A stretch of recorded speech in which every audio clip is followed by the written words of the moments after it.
Здравейте на всички, добре дошли при мен Интаро Веритас. В това любовно таро четене ще разгледам енергията между вас и вашия любим човек през тази седмица 17-23 август.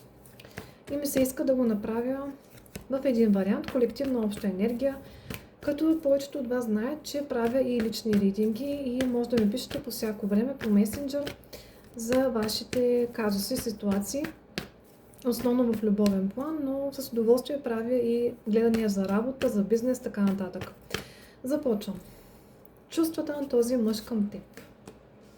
През тази следваща седмица този мъж няма да иска да се сдържа, тъй като усеща, че съдбата му поднася нещо на тепсия и той ще иска да си го консумира, да е само за него. Тази любов не иска да я споделя с никой друг, даже усещам една лека нотка на притежателност. Между другото, асо на мечовете се появява тогава, когато има яснота между двама души. Когато една среща е просто началото на нещо много по-продължително във времето. Тук явно за повечето от вас това, което предстои, е наистина жест, комплимент от негова страна, който не сте очаквали, както се появява и на самата карта като символи. Момченцето дава на момичето цвете, букет.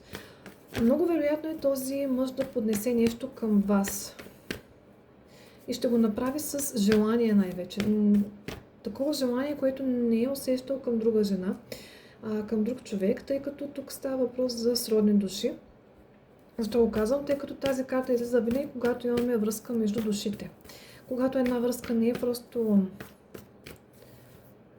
създадена заради комфорт или заради удоволствие, а защото съдбата ни е свързала с другия човек.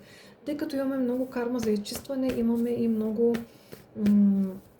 път, който да извървим заедно. Този мъж усеща така тази връзка. И асо на мечовете, това, което ще ви кажа през тази седмица, няма да е никак леко, но ще е хубаво. Ще е нещо, което да ви донесе малко повече надежда в тази ваша динамика. Не си пополива, когато трябва да говори сериозно. Този мъж и асо на мечовете говори за една пиперливост в в самия му изказ на моменти. Дори ще има едни думи, които ще бъдат като въгленчета, като искри. Нещо, което няма да може да сдържи в себе си и ще иска да ви го каже на момента, дори когато момента не е подходящ за това. Това вече пак е доста конкретно, тъй като е обща енергия. Но тук важното е, че той се усеща и ще се усеща като щастливец, като някой, който е завъртял колелото на съдбата и му се е паднала жената, която наистина е за него, която може да го обгрижва, може да го обича, може да проявява съчувствие и която най-вече го разбира. Този мъж много оценява истината. Това, че вие не го лъжете, това, че вие го усещате дори от разстояние, има някаква телепатия между вас двамата, има едно усещане за хармония, за симбиоза. И през тази седмица този мъж усеща така, сякаш не може да ви изгуби. Сякаш сте като една безценна перла в короната му. Така го усещам като послание от картите. Но за една малка част от вас този мъж просто ще направи жест, който ще е достатъчно красноречив. Няма да има много любовни излияния, но това, което ще ви поднесе, това, което ще ви подари, ще е достатъчно ясно. Така. Искам да видя неговите намеренията му.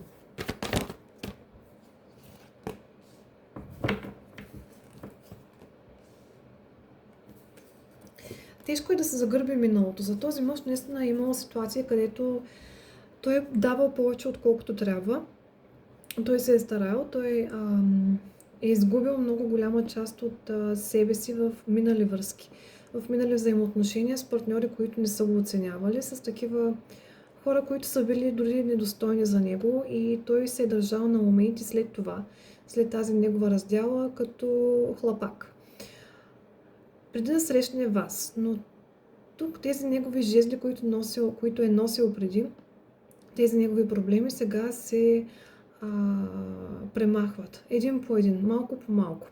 Тази болка, тази тъга, тази черна енергия, която е била покрай него, около него, се премахва и започва на чисто. Този мъж много иска да започне на чисто с вас и иска всичко да е като в една приказка. Така ще го усещате и другата седмица, тъй като това е някой, който наистина се старае и изпипва нещата до съвършенство, дори бих казала.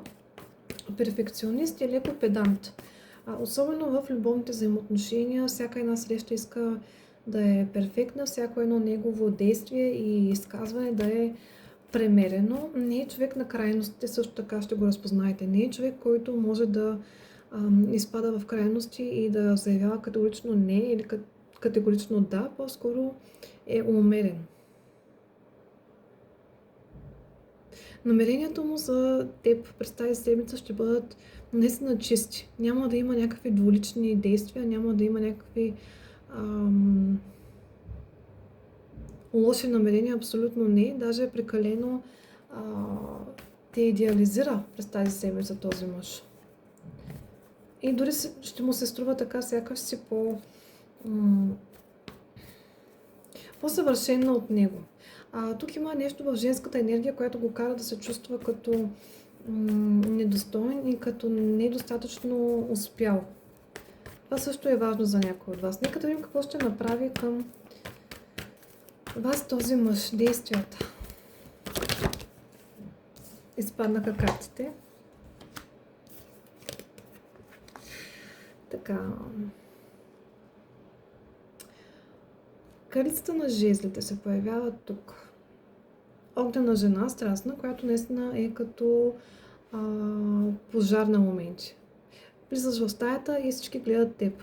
Учелника тук, честно казано, за действията ми излиза малко по-сдържана енергия от негова страна. Не защото не иска, а просто защото сам се отдръпва от тази връзка и от тези взаимоотношения. Учелника стои сам, не защото не иска да има хора покрай себе си, а защото само когато е сам може да си подреди мислите и да си начертае план за действие.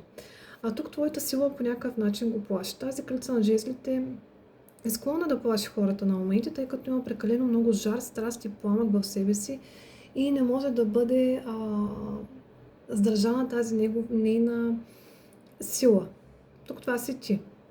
Независимо дали си жена от огнена зодия, някоя, която наистина може да командва хората, дори без да й се иска да го прави.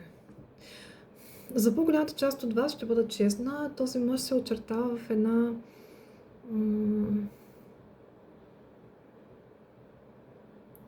аскетична енергия през тази следваща седмица. Ще се дръпне в себе си като рака отшелник. Не очаквайте нещо, кое знае какво, от към действия. Няма да има някакви грандиозни жестове, серенади и така нататък.